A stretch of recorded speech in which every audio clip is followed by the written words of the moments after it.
Mapagpalang araw po sa ating lahat. Ako po si Emmanuel O. Alejandre. Ito po ang aking daily devotion para sa ngayong November 2. And for today, we are going to continue our series of All for the Glory of God. And our focus for today will be the glory of God in all our activities.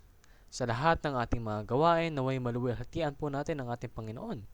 Makikita natin ito sa 1 Corinthians chapter 10 verse 31 na nagsasabing, "So whether you eat or drink or whatever you do, do it all for the glory of God."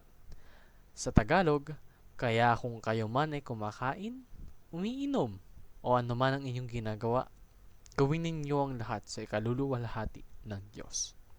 So, ano nga bang ini-imply nito, no?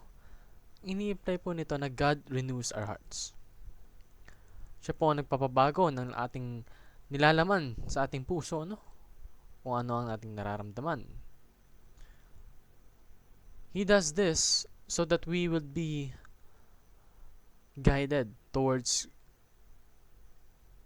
holiness, no? Towards Christ-likeness. Because God also restores all our activities. Yung mga activities po na ginagawa natin na maaaring nakaka-harm sa atin and hindi talaga nakakatulong sa Panginoon ay tinatanggal niya at pinapalitan niya ng mga activities na nakakapagpaluwalhati sa ating Diyos. And God redeems all of creation. Lahat po ng nagawa niya, nire-redeem niya. Wala pong may iwan. Wala pong mababaliwala. Everything that God has created is considered by Him. He will not let His creations suffer, no? So magtiwala ka po sa Panginoon. And dedicate our hearts for the glory of God.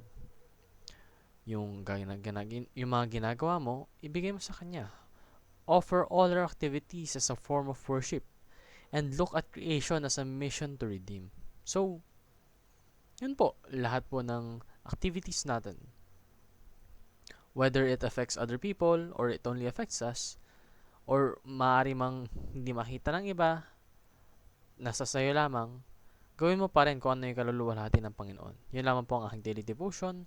Maraming salamat sa pakikinig. Pagpalain po tayong lahat and let us all give glory to God.